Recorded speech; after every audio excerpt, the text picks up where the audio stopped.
Okay, thanks very much, Kim. And I'm going to be talking about the impact of climate change on agriculture and food security, and also then some policy options about how to respond to the climate change impacts. First, let me just give a very broad overview, though, of the key supply and demand drivers that are going to be facing us over the next 20 to 30 years. Some of the speakers have already touched on these. Which first on the supply side is climate change, and that's what I'll be spending my time on here. But as pointed out by you, the water and land scarcity is going to be a very important issue. And the water especially is going to be driven by rapidly growing demand in urban areas for industrial and domestic uses that is going to result in transfers of water out of agriculture into those other areas, leading to significant increases in water scarcity in agricultural areas. Land globally is also going to be a major effort. There's potential still for expansion into relatively good quality land in parts of Latin America, such as Brazil and Argentina, and also expansion, but into much less productive land in parts of Africa. But in most of Asia and in the Middle East, for example, there's very little room for expansion of agricultural land. In fact, agricultural land has been declining, for example, in China for a number of years. To address those issues, you're going to have to work on science and technology policies, increases and changes in allocation of investment in agriculture research, and policy and governance reforms in the agriculture and climate change areas, and I'll touch upon those in my conclusions. On the demand side, of course, population growth is still with us out to at least 2050 or 2060, with about 9 billion people, likely in 2050. And income growth has recovered very significantly. And now it's not only Asia and Latin America that are leading income growth, but Africa as well. That's something that people haven't noticed as much as they should have, that you're getting 5 to 6% GDP growth in much of sub-Saharan Africa. And in those countries, there's a high propensity to consume food out of those additional incomes because they're starting from a low level. So that's going to put additional pressure on food demand. Income growth, together with urbanization, is also driving a shift to substantially increase meat consumption, which of course then drives great demand for maize, sorghum, and other coarse grains, but also for shifts to fruits and vegetables and other high quality and high valued foods. Urbanization, of course, is going very rapidly throughout the world, not just in Indonesia, with a projected shift from about 50% of population in urban areas now to more than 3/4 in 2050. I'm going to talk very briefly about then the methodology, just so that what we're doing to look at climate change impacts is a linked set of models. And we start, of course, with the standard GCM climate scenarios. I'm going to be focusing on some results from the Iraq GCM using the IPCC SRS A1B scenario, which is sort of moderate to high climate change scenario. And from that, we downscale temperature and rainfall, and we downscale that to spatially distributed areas with the crops generated by our so-called SPAM model that allocates crops by crop calendar, soil characteristics, and other factors on a global basis. We then apply the DSAT family of crop models, which generate biophysical responses to temperature and precipitation. I'll say just a bit more about that. And we do those at a very fine scale globally.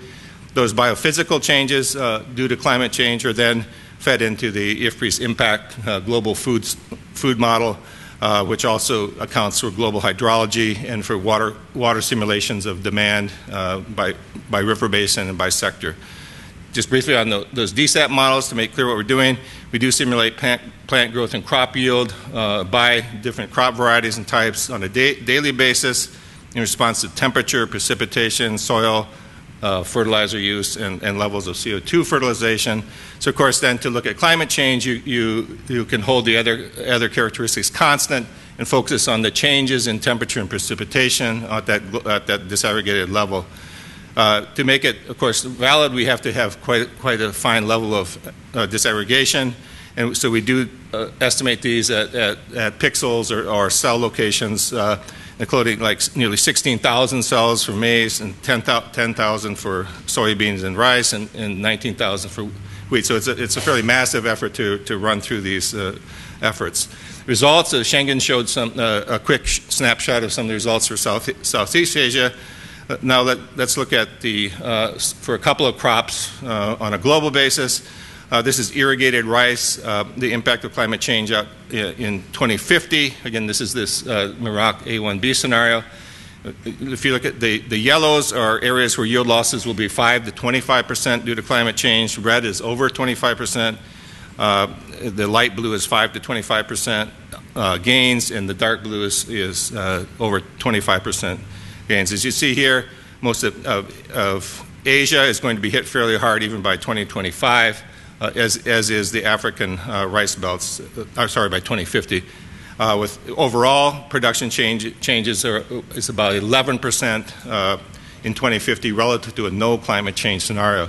Again, some people say, well, that's not so bad, but agriculture productivity growth is only increasing by about 1% per year now, less in many parts of the world. So you're really losing about 8 to 10 years of normal productivity growth due to climate change. We've also got new results. These are preliminary, but taking these on out to 2080, as you can see, the results become much more severe, particularly here in South Asia and Southeast Asia, and with the overall loss globally of about 16%. See, the only real gains are in parts of southern Brazil, which does have relatively favorable temperature under climate change. Rain-fed maize. Here, I think some very interesting results. If you look at the United States, in much of the Corn Belt of the United States, you're going to get very heavy losses according to this particular scenario. So I think some people say well, the temperate areas like the U.S. or Europe are going to gain substantially, but in fact, under many of the alternative models, there is, in fact, very significant losses that are going to redound to the developed countries as well as developing countries. In this one, you see in regions like Africa and Asia, the results aren't that bad out to 2050 with some increases in production, though Southeast Asia is still already hit.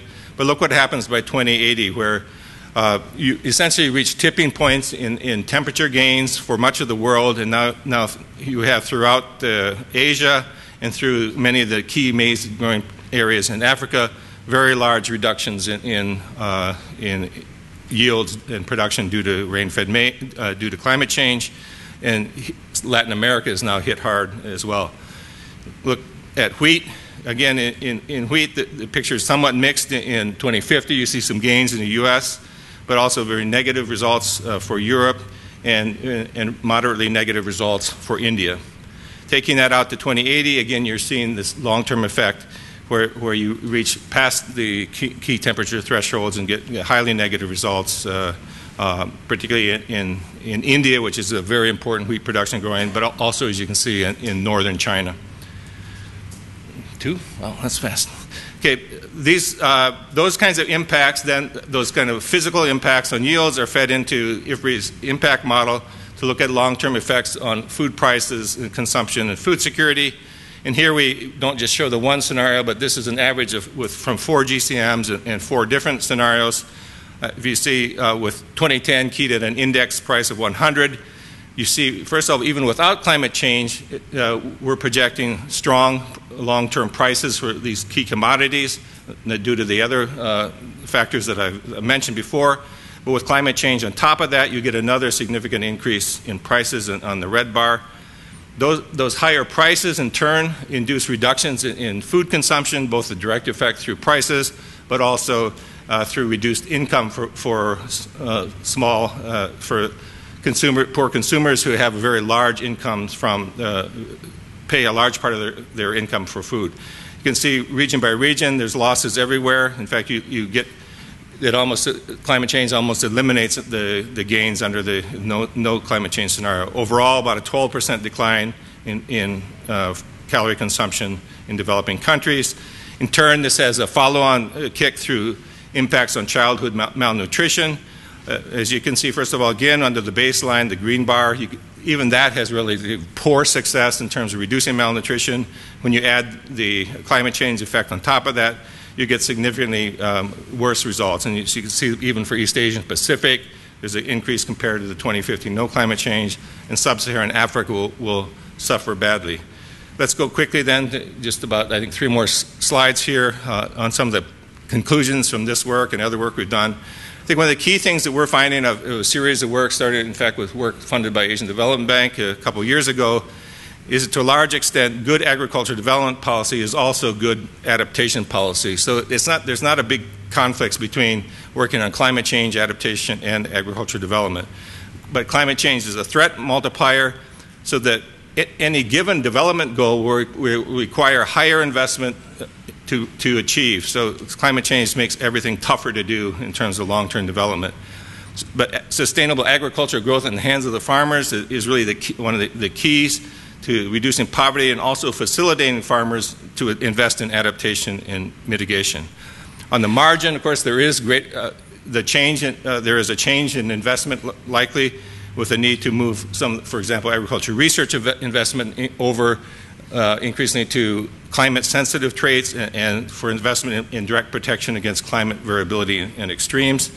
Again, to just point out, agricultural productivity growth is going to be one of the absolute keys, and that includes emphasis on crop breeding, including biotechnology to target abiotic and biotic stresses and nitrogen use efficiency improvements.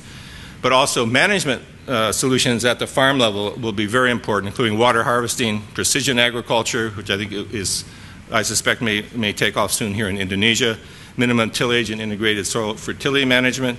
And then, of course, we need expanding investment to rural infrastructure to improve access to markets, to risk insurance, and to credit and inputs.